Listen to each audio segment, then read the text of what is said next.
Hello, my name is Augustus, and welcome to my channel. I learn about social barriers and norms to help people become their true self in life. If you like my channel, please hit subscribe, and you will see more of my videos coming to your subscription thing. So today, I want to talk about a small introduction to sociability.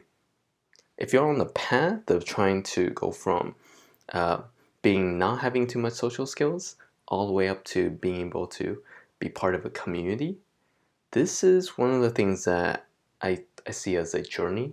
It's like a progression, and as you start to hit each one of these points, it'll make the whole process much easier.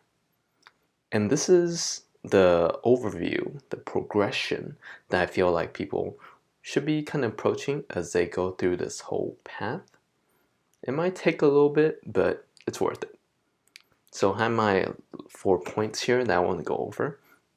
It's the inner self, outer self, one-on-one, and then group dynamics. And you want to do these in order because if you don't have the right kind of foundation, then people can just knock you over and you can go into conversations thinking that's going really well, but then just going back and feeling really bad about yourself. And we don't want that. We want there to be a strong, established, solid relationship they can have. So without further to say, let's get into it. The first one I want to talk about is your inner self. If you understand much about communication, a lot of it is really about expressing who you are as a person. On a very basic level, when I'm trying to socialize with someone else, I'm sharing with them who I am as a person. If I don't like who I am as a person, I'm not going to share that. So people that are talking to me, they will feel that resistance. They will feel that wall. When I'm talking to another person, if I'm trying to put up a wall when I'm talking to them, they will be able to feel like, hey, why isn't this person sharing more details about something that's a little personal or who they are as a person? Or why is this person holding back their emotions and not really smiling or not trying to act happy? Well, not actually be happy and be very free. It will feel like you're very restricted as a person. If you want to be able to talk to people and increase your social skills, then you first have to work on yourself. You have to be able to unlock all the burdens that you have that's within you first, that makes you feel like you're incompetent, that makes you feel like somehow you're like a defect as a person. Take that, gotta remove all that, and then you can freely express who you are as a person. That's your inner self. Outer self. This is actually the thing that people want to focus on most of the time. And these are more like tactical things.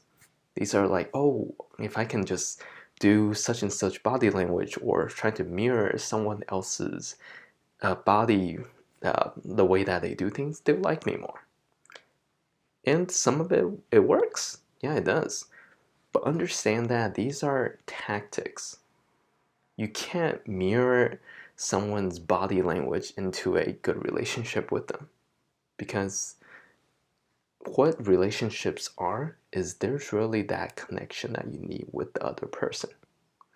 If that is not there, there's no substance, there's no nothing. It's like if you're really just trying to put up a fake self to get to know someone, then one day it's just not going to work out. And I know that a lot of us feel like we're putting up facades to trying to get to know people because if they know the real us, then they won't like us. So that's why always work on your real self first, then come out and then work on your outer self, which is like understanding your body language. This is learning that you need to dress properly in social conventions. This is learning how to act in different social situations. This is learning about what topics to talk about, and how conversations actually work. So that is your outer self. And now let's go into one-on-one conversations. Once you have your inner self, outer self, those things kind of figured out, now you can go into a situation where you're talking with another person.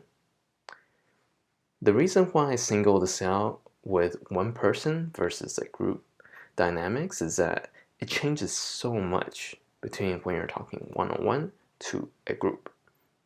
Because when you're talking with one person, all their attention is on you, and you get a chance to freely share about who you are. But once you're in a group setting, a lot of those things changes because you kind of have to insert yourself into group settings now. You kind of have to fight for a spot to speak sometimes, and sometimes you need to prepare yourself for that. So always start with one-on-one.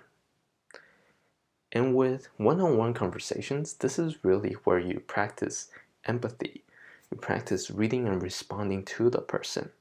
How do you express yourself and try to connect with that person, and responding to situations correctly, or take your best guess and be able to connect with that person. So a lot of this section will be mainly on experience and getting you used to those settings. And then the last part is group dynamics.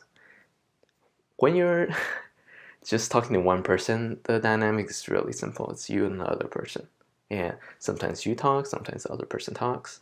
But when you're in a group setting, you have to really learn to start to see more of the context of what's going on.